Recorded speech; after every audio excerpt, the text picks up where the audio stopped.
thank you so much for meeting me today. Of course.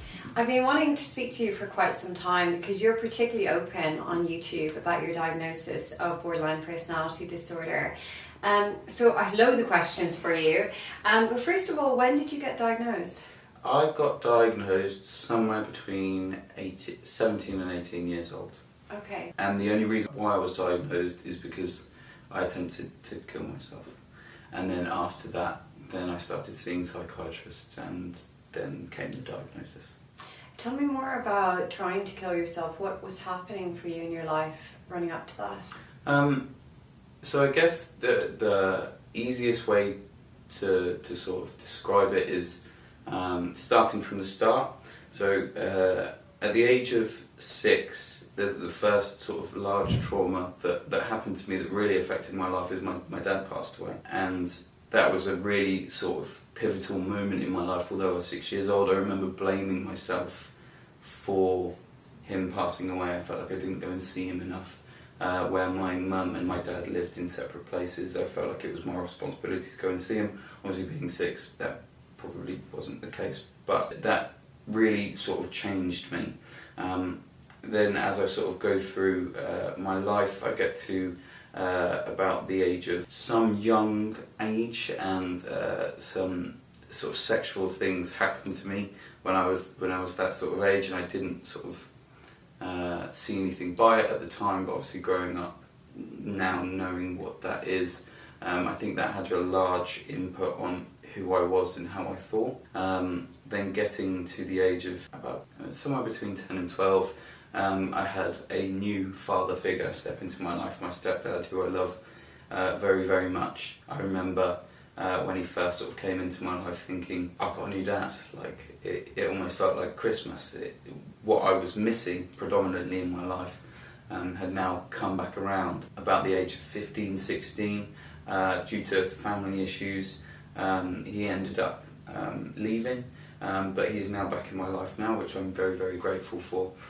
So there was a lot of in and outs of fatherly figures, which I think made a large impact on me having someone that I could truly love and look up to. So because of that, I was raised by my mum and my nan, and that gave me a very soft and gentle approach to life, because they were always very soft and gentle with me. Then getting to about the age of sort of 16, I had a girlfriend. I had previous girlfriends, but this is the first time I ever felt like I was in love. It was like this undeniable, incredibly obsessive passion that I had for this person, not recognising that probably that passion was unhealthy, but I was so in love with them, and we ended up breaking up, probably through some fault of my own, where I was being overbearing and probably needy and along those sort of lines. So we ended up breaking up, and my stepdad had sort of left the equation and had gone somewhere else. But as well as that, my nan, who had raised me, was going through open heart surgery, and we didn't know if she was going to live or not. And I think that was probably the biggest thing that was really affecting me. So all of those things combined, whilst also not being proud of myself, feeling a lot of shame for who I was as a person, due to actions that I had taken in my life, or through people, what I now see as obviously the fear of abandonment coming in and out of my life. All of that combined with a kid who's going through just working his way into adulthood, it just felt like too much. I remember the feeling that I felt was just unmanageable. I was able to put on a brave face to my mum, but actually underneath I hated myself and I hated everybody around me, and I felt like I was deserving of nothing. So at that point, it was a few weeks after my girlfriend had broke up with me,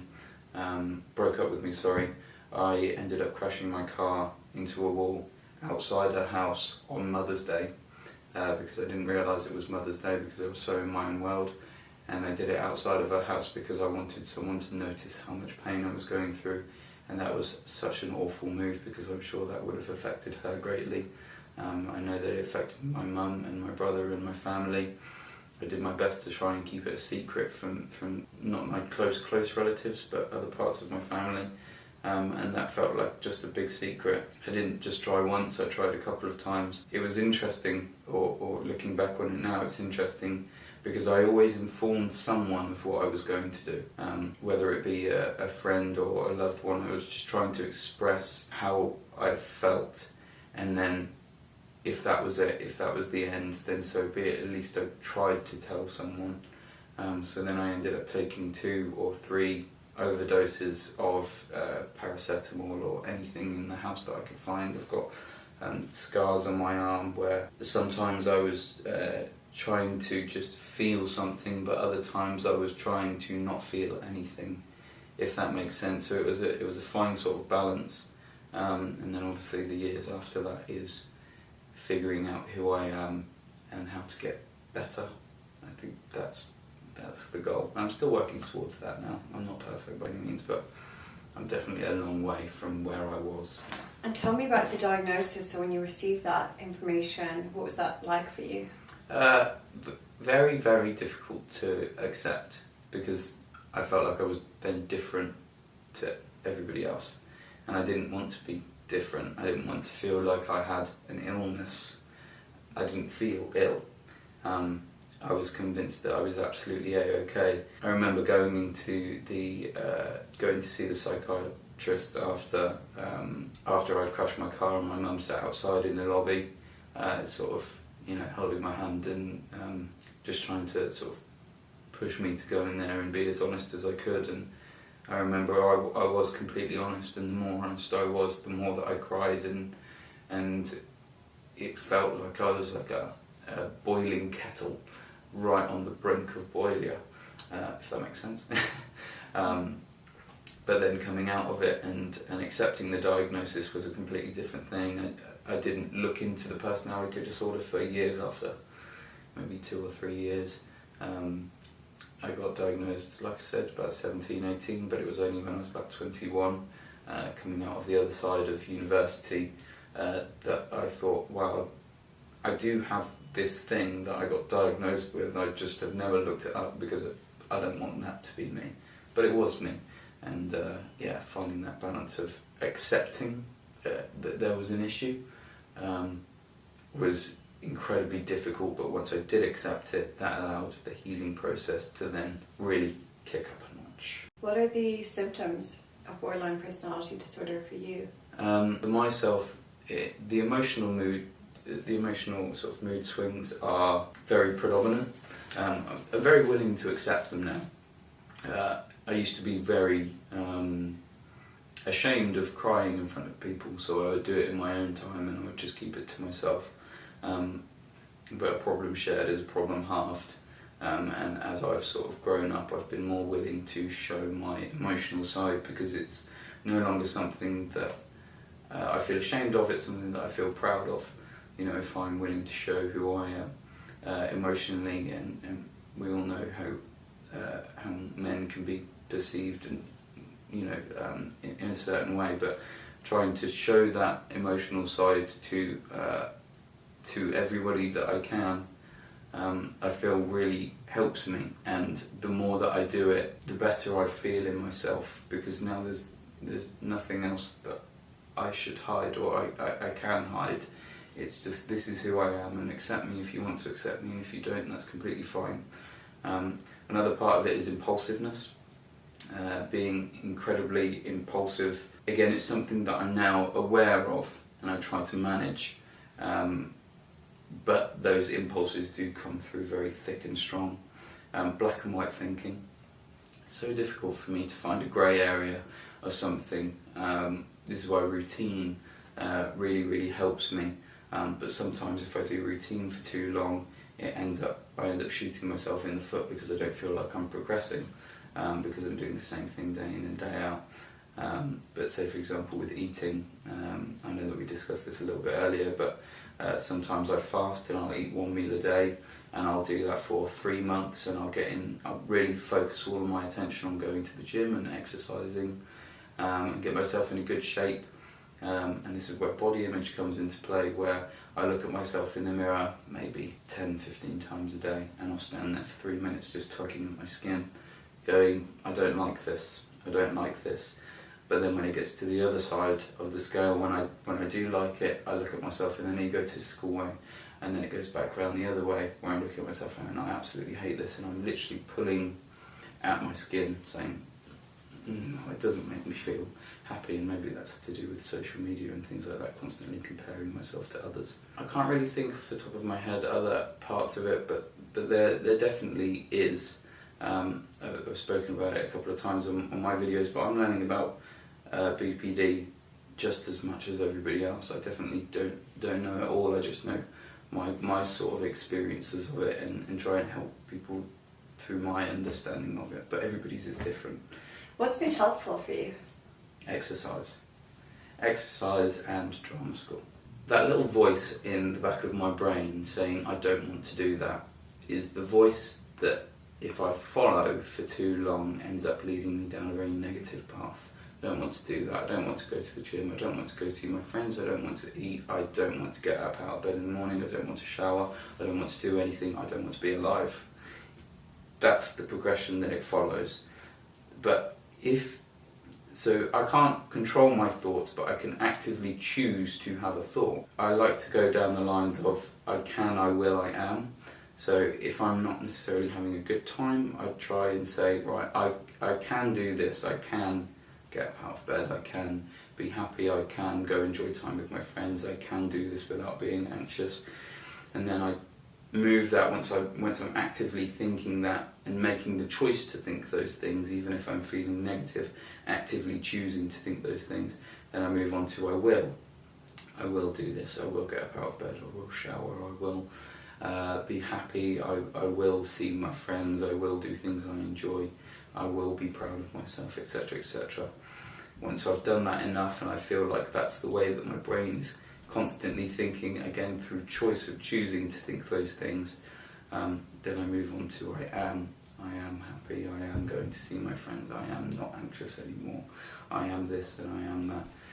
And that's been one of the ways that I've really tried to sort of trick myself into thinking these things. And it's also a way of, I believe in manifestation and things like that, and the more things that you think and that you speak out loud, the more that they will happen. So if I'm actively thinking these things in a positive light, however, if these negative thoughts are entering my brain, not through choice of my own, but they're just, thoughts come in and come out, as long as I actively make those choices to try and think the positive things, then I end up going upwards. And yet, like I said, negative thoughts come in. I can choose not to listen to them. They're there, but I can choose not to listen to them. And, speaking from my own personal experience, I still think about suicide.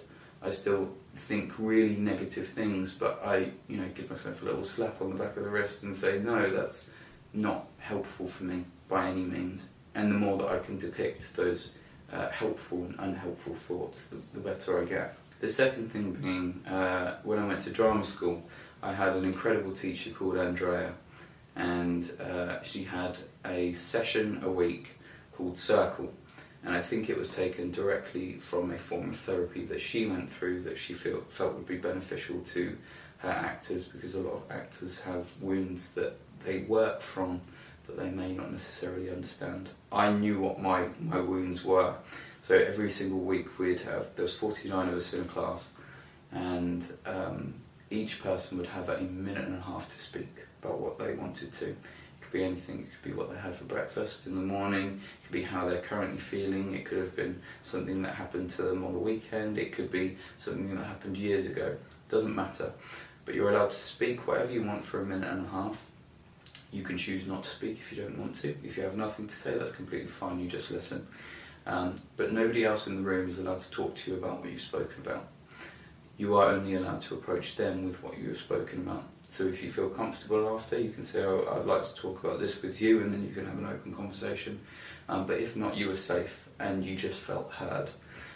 So every single week for the 50 odd weeks that I was there, I went in there and I told some element of my life. I remember the first week You'd pass around a clap around the circle and you'd say someone's name. It was a great way of sort of introducing people as well. But there were sort of 15, 16, 17 people who didn't say anything.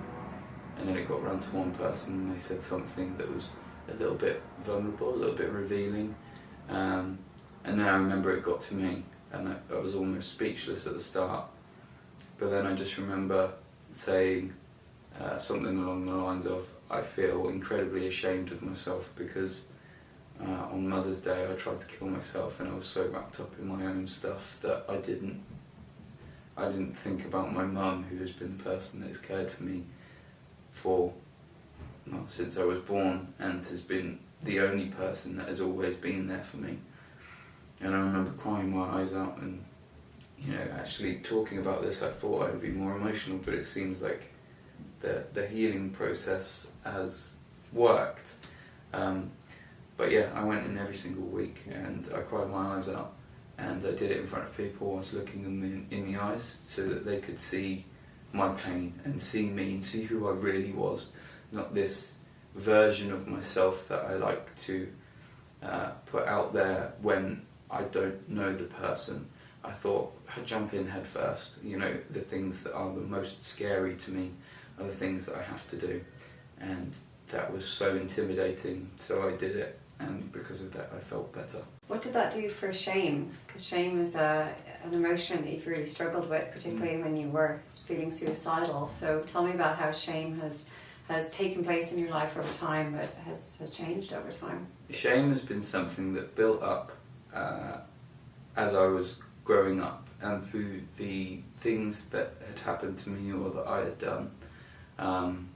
It built up and it built up and it built up, and I could never show that person to the people that I was surrounded with or society, and just so it was my secret. It was something that I kept to myself, but it was eating me alive, and it's the reason why I wanted to kill myself. It was those because it's such a negative feeling, and it's a feeling that is so hard to get rid of. But having that process of showing my true self, how I really, really felt underneath this smiley, charismatic person that I tried to be, diving under all of that as I was expressing this week in and week out, weight was just lifted off my shoulders, and it wasn't an individual thing for me anymore. It felt like something that as time went on I was able to share that shame and what I felt with other people, and in doing so it relieved elements of it. It didn't change the memories by any means.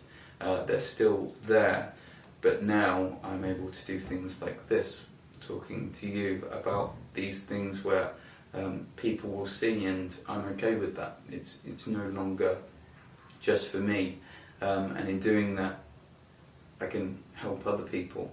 And if other people were to follow suit and they were to talk about their issues, then they can open up other people's minds into talking about their issues, and gradually people will be able to get better. It's another reason why I wanted to do my YouTube video or my YouTube channel, or not even that I necessarily wanted to do it, it's just I felt like I had no other option. I felt like I was going to explode. I was so stuck in my own thoughts. I knew that I was going down a negative path because I was getting stuck on different drugs, and I didn't feel like I was going anywhere with my life. So I made a video crying my eyes out and just saying, people, nobody knows the real me. Only those few select people at drama school knew the real me. But I felt like I had to expose myself even more to rid myself of what I was feeling. And in doing so, I remember the moment that I posted the video and thinking to myself, oh my God, I'm just going to delete it. Nobody wants to see this. And for the first few months, it didn't gain anything. But as time went on, all of a sudden people started watching it, and they said that they could relate to that. And in doing that, other people seeing this dark feeling that I felt, and them saying that it helped them by me sort of saying these things, it helped me. So it was like a nice game of tennis. And yeah, where I am now, I no longer live in the past. And I think that's a huge element of what my life was. It was always living in the past. This has happened to me, or I've done this, and that represents who I am. But no, this is who I am. This is what represents me, this conversation that we're having now. And in the future, the present version of me is always the representation of me, who I am. I can think about the future and who I want to be, but I have to make the changes in the present. And the past is a part of my life, but that doesn't dictate who I am now. I have to make the now the relevant time, and without that I can never get better. I'm always thinking about something other than myself. So that brings me to hope. So you, I'm assuming from that statement, have a lot of hope for your future, that actually that your life can be really good, that you can be really happy, that things can get better. So tell me about your hope for your future. So I remember the moment where I said to myself, I want to be alive again. That was such a big moment for me, and it was the very final week of my drama school experience. And again, looking into everybody's eyes and saying, I actually want to be alive. And that was such a change from who I was 5 years prior and 7 years prior to that. But I remember maybe about 3 months ago, I was sitting in the garden with my friend, and I said, I'm happy to be alive again. And that was an even bigger jump, because comparing that again to who I was in the past, there is no comparison. So my hope for the future, first of all, I want to keep that. I'm happy to be alive. That is because ever since I tried to take my life, the only thing that I ever wanted was happiness in life. I wouldn't do anything else that didn't make me happy. I moved into acting to try and show again who I was. So I would love to act and again show my vulnerabilities that in my day-to-day life may be difficult, but on a screen people will applaud you for those things. Exactly the same feeling, but one is just in front of a camera and the other is in your own personal life. But I hope to make change in people's lives. I hope to make change in people's lives like me with borderline personality disorder, but anybody who's gone through any sort of struggle, or even if they haven't, who are feeling negative or need some hope for themselves. I would love to be a version of that for other people. I've gone into filmmaking now, and I work with my close friend, probably my best friend, and colleague Ollie. He has autism, but the way that he thinks is incredible. And growing up, it was very different for him. People looked down on him, but I almost felt like I was the key to his brain. And working with him and alongside him, I want to make films and content for people that will inspire and hopefully change how they feel about themselves, because I never want anybody to ever feel how I did. I wouldn't wish it upon anybody, not my worst enemy. So my goal my hope is to help people along their healing process as much as I've gone through my own healing process. It sounds like you found purpose in your life. Absolutely. Absolutely. And you can see that I'm smiling now when you say that, because that would have never been the case before. But now there is a purpose, and I do actually have goals and aspirations and things that I now want to achieve. Whereas when I was so sad, I never had that. I was only ever thinking about the day where I could be gone, and I was thinking about the feeling that people would feel for me if I had gone, and if that was a good feeling because they would miss me, or if it was a bad feeling because I was gone. But now I would never want that. I would never do anything to risk my own life, or I would just never be that person again. And however many things life throws at me now, I'm coming up with strategies in order to convince myself that it's okay. If negative things happen to me or to family members or to close people around me. I put myself in situations where I don't want to be in. Now, whether that's anxiety fueled or it's something big that I'm doing that I've never done before, something really scary, I put myself in that position so that I can convince my brain that it's absolutely okay in those positions. So that when the negative side of life does throw itself at me, which it will, because that's life, I'm more prepared to be able to deal with it and then gradually get better and better as life goes on, and go through the ups and downs but enjoy them, whether it's, there is no good and bad, everything happens for you, not to you. So the more that I'm willing to accept what happens for me, the better my life will be. Tell me about relationships. Cool. The relationship that I'm in now is the best relationship that I've ever been in, because my partner is understanding and has done her research on what BPD is and how to manage it and how to see the signs. But before in my life, incredibly unstable. I could never deal with having a disagreement. I would always have to fix things in the here and now, because if someone left, that fed into the feeling of abandonment and it would just eat me alive. And in doing so, I've done some really, really negative things. I remember I literally broke into someone's house to try and see them when I was sort of 15 or 16 years old, because they were trying to end a relationship with me, and that is a dreadful thing to do, and it's something again that fed into that shame. And I'm sure, at that age that must have been incredibly traumatising for them as well. And I remember I went in and this is why I've got the scars on my arm. It wasn't to hurt them, it was to show them how much pain I was feeling, and I've got a tattoo on my chest that says, "In the kingdom of passion, the rule is obsession," because I was obsessed. And it was so unmanageable, it was just really, really unhealthy. As I've got older and I've looked into this and reflected upon my past and, maybe some of the good elements, but a lot of the negative elements that I brought into my relationships, it's trying to just mitigate those things. Impulsive acting, because that's what that was. There was no thought behind it, it was the first thought that came into my brain. I have to do this, I have to see them, because with that, again, it was that feeling of I just want to end my life if I can't get this to work.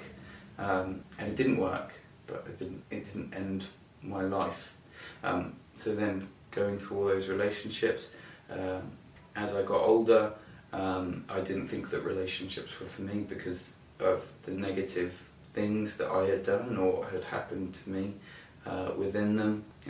But then I ended up going to the complete opposite side of the spectrum and just seeing different people, trying to find some form of comfort or love, but I could never find that love until I loved myself. But in doing so, I ended up hurting so many people. And again, that just built upon the shame that I was feeling, where I was trying to help myself, but actually in doing so, I was shooting myself in the foot.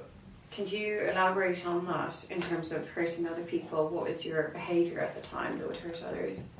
So it was, I've always been this same person where there's very sort of, I try to be as soft and sensitive as I possibly can be. But I would see people and how I would feel about them after weeks or months would be very different to how they felt about me.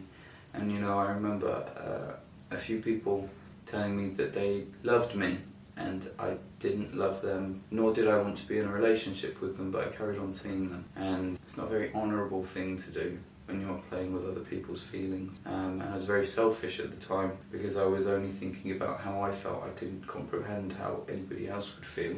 Sort of during that, my whole university sort of experience was just being a little bit of a fuckboy, pardon my language. But that was it. And what was the what did that do for you at the time? What was the benefit for you? For myself, I think it was having comfort and finding someone that I could express certain things to and have companionship and not feel alone. I felt so alone for so long. and in some senses, there's still a little gap in me now, which I've never figured out how to fill. But that gap was a whole lot bigger when I was going through university and really finding my feet into adulthood. So the term being a fuckboy implies manipulation and some Absolutely. lies in order to get someone to lure them in a little bit. So could you elaborate a little bit more on that? Yeah, I think the manipulation and the lies came from me not being 100% honest about how I felt about people. And if I was to have admitted how I truly felt about someone, then the relationship, whatever it may have been, would have ended, and that would have fed into me being alone again. So I was selfish in that sense, and I would only think about myself. I would never actively try and manipulate people into being with me. Although when I was younger, when I was sort of 13, 14, 15, that was a part of my life. I had suicidal thoughts from maybe about the age of 10, and that came into, if you're going to leave me, I'm going to kill myself. Looking back on it now, what an awful way to treat things, and what a traumatizing experience for the partner when you have that fear of this person when you're only a child, essentially, thinking that they're going to kill themselves, and inevitably I actually tried. So that's the large part of the manipulation, but it was I can't think of any other experiences that veered from that, if that makes sense. Yeah, and then tell me about your relationship now, because you're saying it's by far the best relationship that you've had. Yeah, my girlfriend is just wonderful. She's similar to me in a lot of senses, but she's also not in a lot of senses. But her understanding of me has been a whole whirlwind of things. Everything was very fast at the start, and she's an actor as well. She's an incredible actor, and I think that gives a good understanding of who I am, because acting is a large part of my life, and that's how we sort of met. But in doing that, she understands that people need to be vulnerable, and feelings are a large part of human nature. So she was always willing to understand my feelings, and I was always willing to express them, sometimes over-express them. During the COVID lockdown period, I got so stuck in my own head because of these dreams that I was having that would put her in a negative position. And that I almost took that as part of being my real life, and because of that I was stuck in that for a year, having these same nightmares over and over again, and it got to a point where I said to her, I don't feel like I can be with you, and she said, no, that's okay. And that was all that it took for me to click and say, no, I can be with you, because you understand that is a part of who I am. Sometimes the feeling that I feel doesn't correspond with how I actually feel. It's just an impulsive feeling that if I can get through to the end of, then I can make a logical decision. Whereas if I act off that initial emotion that is so strong and intense that I make mistakes, like the impulsive and breaking into someone's house. That is a direct version of what that is, but I said that to her, and she said that's okay. Let's talk about it. Let's talk about how you actually feel, and so I could express how I felt, and it didn't change her mind off me. In me saying that, she didn't go, oh well, if you want to break up with me, you can just go. You can just leave if you really want to. No, she said, well, okay, I understand, and unstable relationships is a part of BPD, so let's see if that is actually 100% the decision that you want to make. And it wasn't by any means. It was because I was living in this dream world that I thought was real life. She's very comforting, and she's able to be silly with me, almost childlike. When I'm very comfortable with people, I have this childish personality that comes out, and I live in that with her, and we are playful a lot of the time. And you know, in previous relationships I've been told, why are you doing that?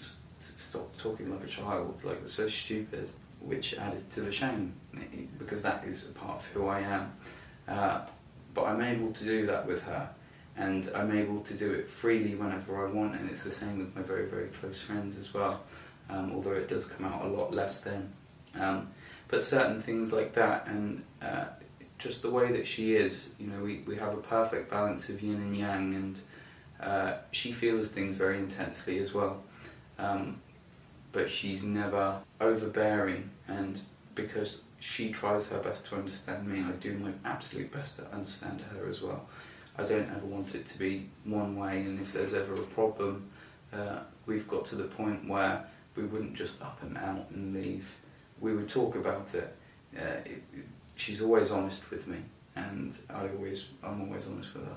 It sounds really remarkable that when you said to her, I don't think I want to be in this relationship anymore, that she didn't panic, and she didn't, her own insecurities didn't get triggered at this point. She was able to stay calm and understand that actually communication was key, and that just because you were saying that doesn't necessarily mean it's true, that actually there's more communication to be had, which seems really remarkable. So she must have really understood you at this point to be able to react in this way. I think so. I think she had seen my good side and my bad side. She had seen how I am in my sort of normal day-to-day life when I'm not feeling things really incredibly intensely. But she'd also seen me when I'm feeling so dark and depressed, and she's been with me when I've not wanted to be around anymore. She's gone through that because I've had moments of it, but she's also seen me in my happiest days. She's seen me when I felt so confused about my identity, because that's a big thing, that I've almost felt like my identity has changed at certain points within my life, and that becomes so confusing because I forget who I am, and I don't know if I'm being a version of myself that I want other people to perceive me as, or if I'm being the version of myself that I truly am, and it becomes so confusing. But she was always there, and although she didn't necessarily 100% understand, she did her best to listen, and she would always be ears, and I think it just deepened her understanding of me. And as I told her about these different elements of myself that I was feeling, she would look them up and she would research them, so that if they were to ever pop up, she would know that this is part of his personality disorder, something that I can't change. It is just a part of who I am. So if I am to be with someone, they have to understand that side of me. You know, they don't have to, but I feel like it's incredibly beneficial. But she put in the work and the research, and that showed me how much that she cared about me and loved me. But seeing all those different sides of me, and not being fearful of them, but just accepting them for what they are, and again for herself not being impulsive and acting straight away upon her feelings. She's very logical in the way that she deals with things, good or bad, and I think that's really, really helpful for anybody who's in a relationship with someone with BPD, is if they are feeling something and that makes them say or do something that is, I don't know how to explain it, that is meaningful, that can change how the relationship works, taking a step back to allow those emotions to die down just a bit, so that the logical brain can actually start coming through and working through it in a pathological sort of way, rather than going, you feel like you want to break up with me, so let's break up, or you feel like you've done this, or you've done this, so let's do this.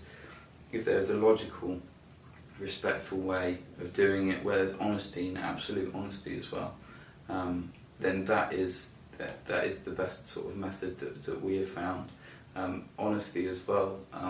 If you're not honest, or if I'm not honest, and having BPD, that lie will sit with me forever, and I'll think and I'll think and I'll think and I'll think and I'll think about it. So having that honesty and transparency from both sides, I think, is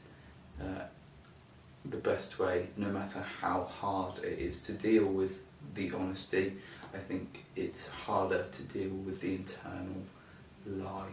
Fear of abandonment is a huge thing with BPD. So then if you're in a relationship where you feel really secure and it doesn't trigger that fear of abandonment, that can be challenging for people as well. Is this something that you experience from time to time where you haven't felt like you're going to be abandoned in a relationship, and therefore have you devalued relationships ever as a result of that?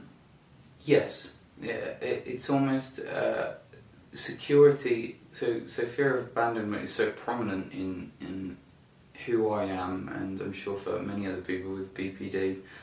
So when that security finally comes, it's very easy to take it for granted. And I've been known to do that, and in some respects, sometimes I take my girlfriend now for granted because we've been together for so long. But it's never something that should be looked past. And the thing is abandonment or these breakups, or whether it be in friendships or relationships or whatever it may be, they can always happen still. They're always still right there. But I guess it's, for myself, I've, like I said, good or bad, I'm willing to accept. Whatever happens to me will happen and was always going to happen, and that's the way that I like to see things now.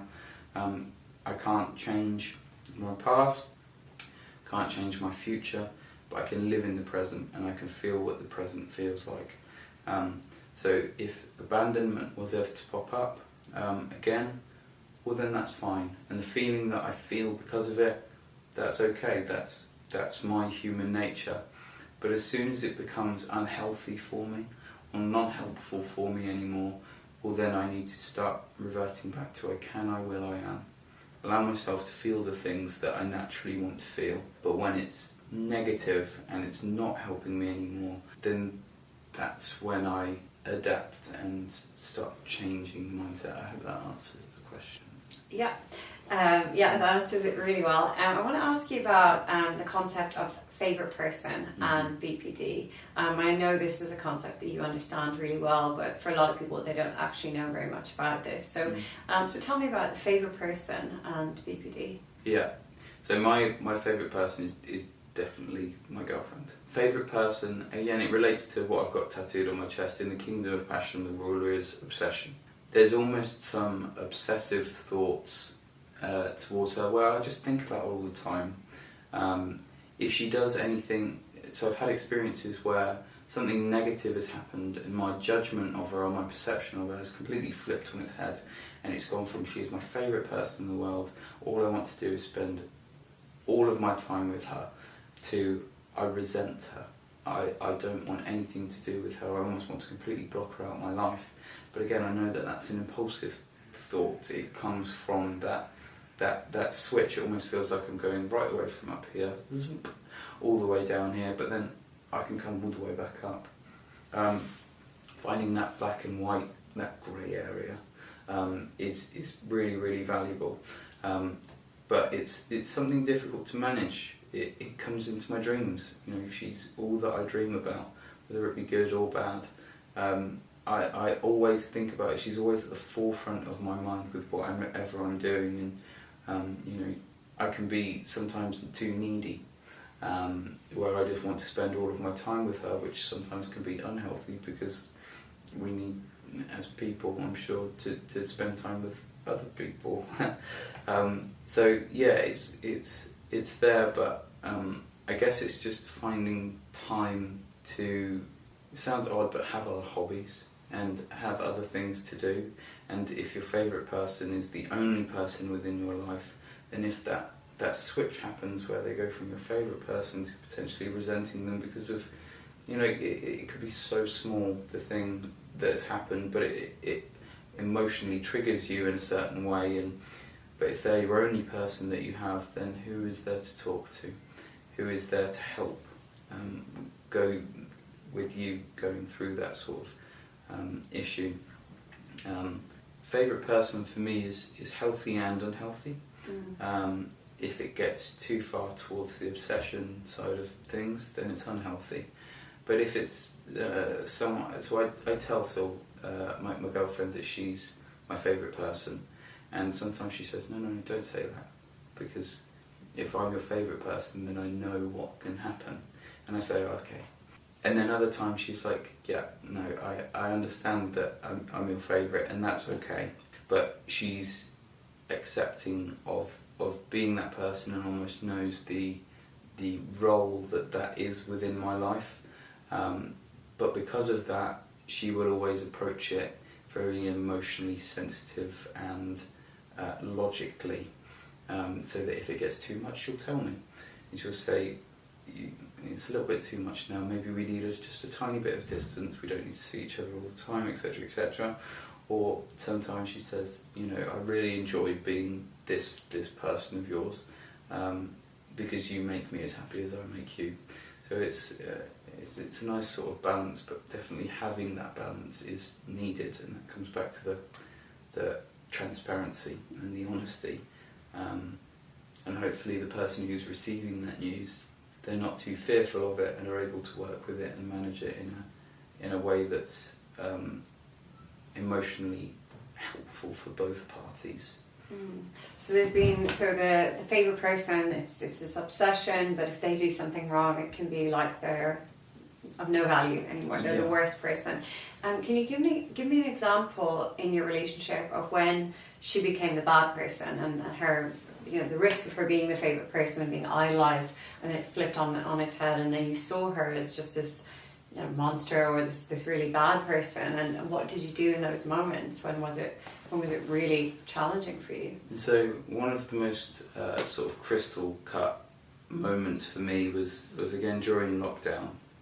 I was having dreams about my partner cheating on me almost every night, and it was something that I couldn't get away from.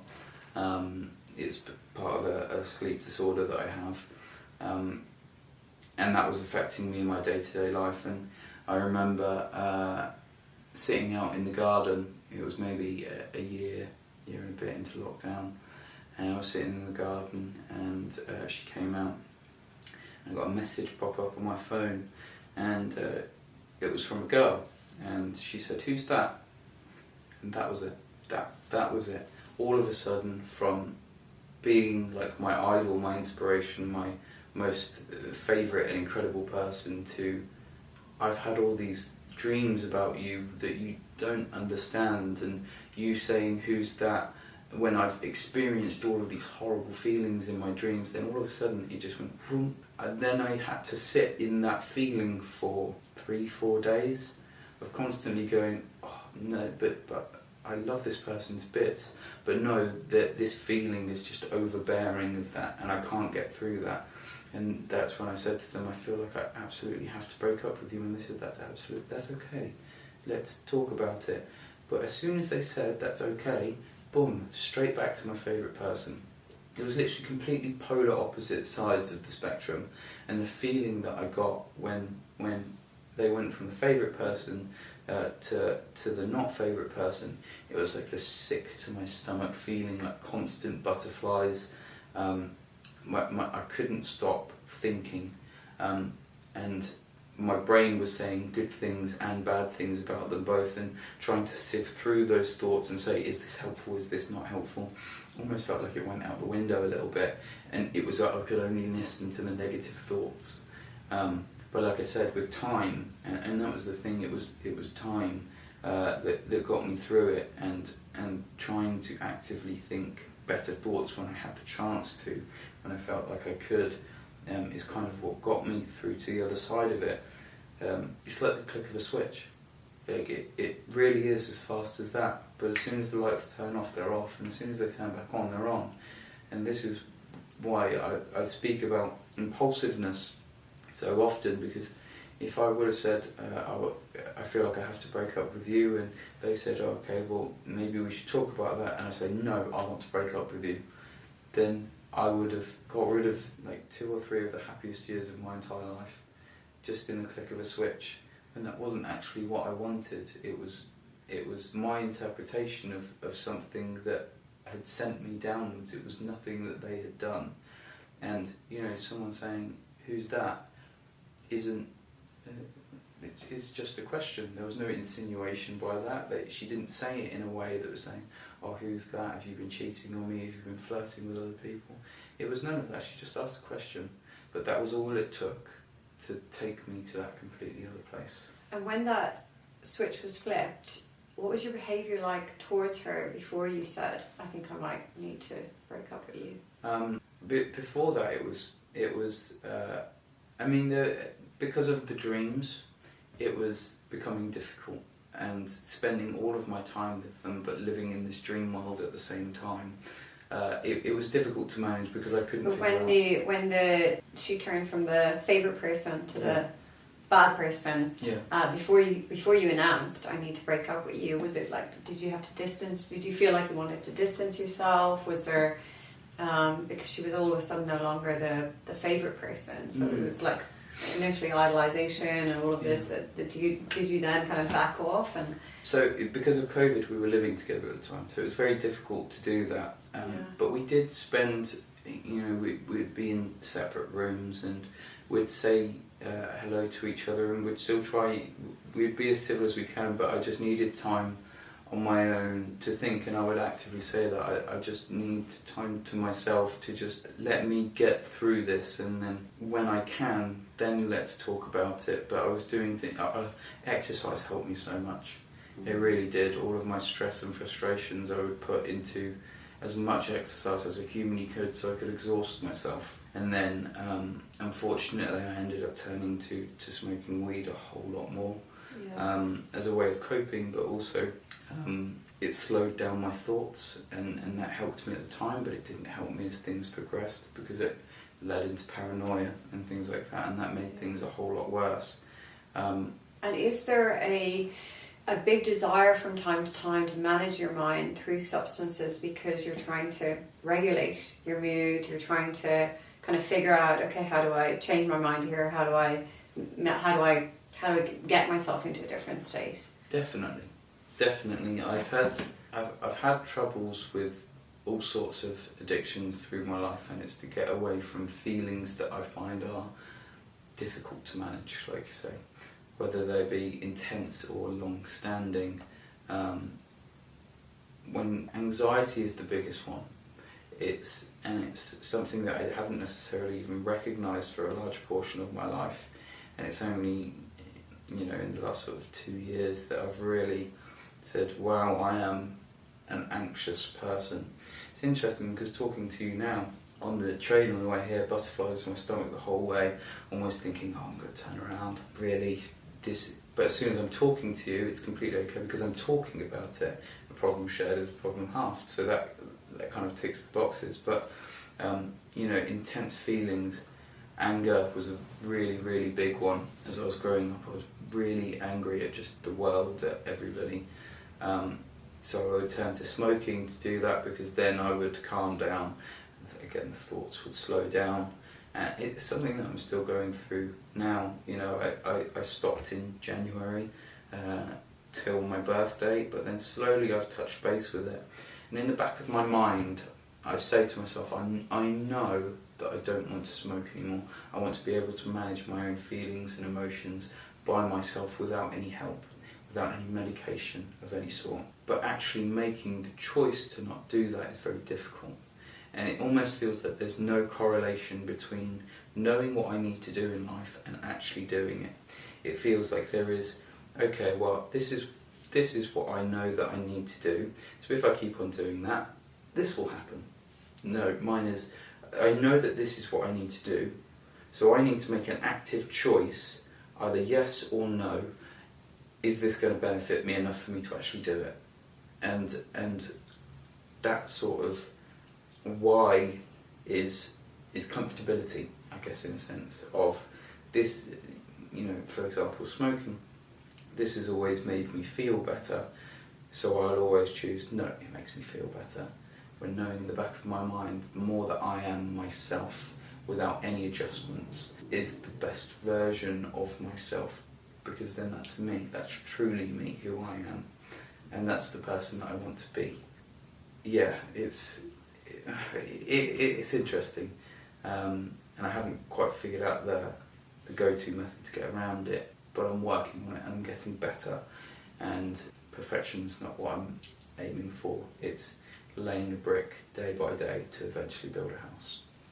You've painted the picture of a lot of challenges, but actually adding in hope into those challenges. And it seems like your journey has been a long one, but actually that you've learned so much about yourself, and you're very good at explaining actually your inner world and what you experience.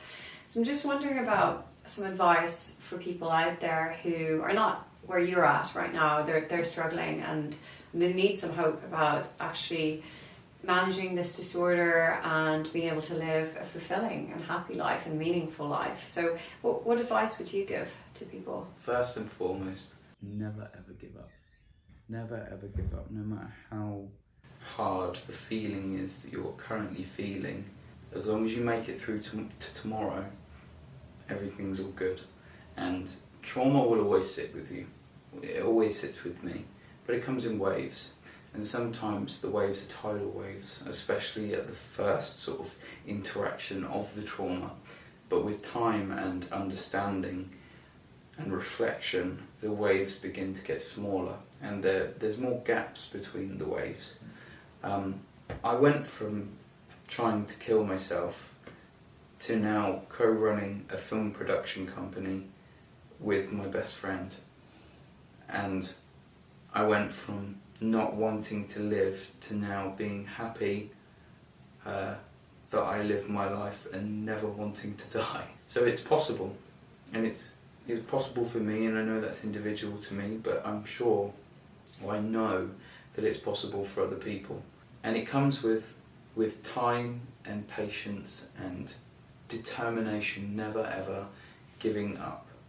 If there's a dream that anybody has, follow it. And if you don't, you are playing a character version of yourself that isn't quite who you are meant to be. If you have a little dream in the back of your mind and you think about it enough and you're always trying to chase it, and the more that you think about it, the more that you manifest it, and the more that naturally you progress towards the things that you want to do, and the more that you do that, the better your life will become, and life will throw hurdles your way, but because you're challenging yourself to always get better and actually do the thing that you live for, that you want to live for, eventually you'll get to a point where you are not past, but the problems are in the past, and you are then living in the present time where you might just be able to say, I'm happy, I'm proud of myself, I achieved the things that I wanted to achieve, I can feel love, I don't need to live in shame anymore, I am who I am and I'm proud of that. There's a magnitude of different things, but just trust in the process and believe in yourself. Like really, really believe in yourself, because who knows what you can achieve. And there's so many people with so many mental health disorders that have achieved so many great things. So who's to say that all of your viewers or whoever it may be are any different? But it all comes from, do you know what it is? So in drama school, with acting, the difference between someone who performs and someone who acts is the feeling. And the feeling comes from, first of all, being vulnerable and willing to show who you are. And without that, you cannot act. It's absolutely impossible. Because if you are unable to show your full emotional range, whether that be good or bad, whatever it may be, if you're unwilling to show that, you cannot act.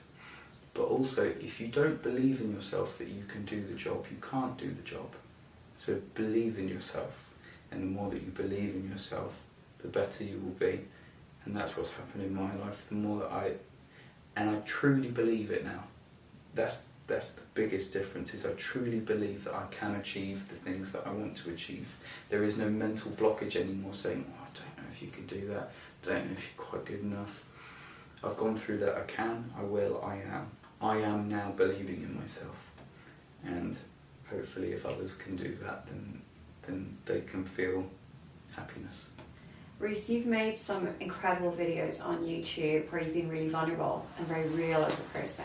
I think that's incredible because when someone has BPD, shame is a huge issue, so therefore being vulnerable is a huge issue. So I'd love to guide people to where your channel is. How can people find your YouTube channel? So it's literally just my name, Reece Henderson. I never came up with a better name, but it's representative of me. And the reason why it ended up being just my name is because if I hid behind a label, then I would always be known as something else. Whereas I want to be known as who I am. This is who I am. I cannot be anybody else but me. So if you want to have a look at some of the videos, it's Reece Henderson. And yeah, hopefully people can find something on there that can help them. I do some sort of personal videos where I talk about my feelings, but then I read a lot of stuff to do with BPD and sort of reflect upon my experiences of what I'm reading, and hopefully in doing so I can help other people. But I'm learning just as much as they are. Like I say, I'm not a psychiatrist. I'm not trained like you by any means. I just have my own experiences, and I'm very willing to reflect upon my experiences and expose myself in a sense.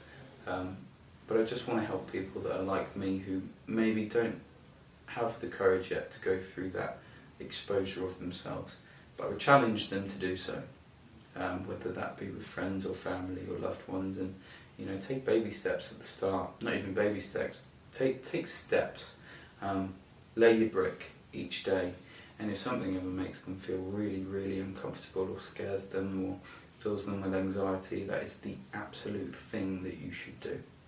That was my experience of YouTube, that first video. Big panic, but apparently it's helped people. So it was a good choice. Pressure makes diamonds. Thank you for helping people. Yeah, thank you for helping people, Becky. Thank you, I appreciate that, Reece. Thank you for talking to me today. I think it was incredible to hear your story, and you've told it very well, because actually it's very hard to explain how you're feeling on the inside and your internal world. So thank you for articulating it in a way that actually paints the picture for people as to what BPD is like. I'm sure a lot of people are going to be able to relate to this. Thank you, and thank you so much for having me on board. It's been lovely talking to you. I mean, we've been planning this for a while, but it's almost feeling imposter syndrome. Who am I? Who am I to talk about these things? But it all goes towards that same goal that I'm sure that you have of just helping people in whatever way that you can. Well, you've definitely told it in a way that's far better than me trying to explain to people what BPD is. So thank you. I appreciate it so much. Thank you.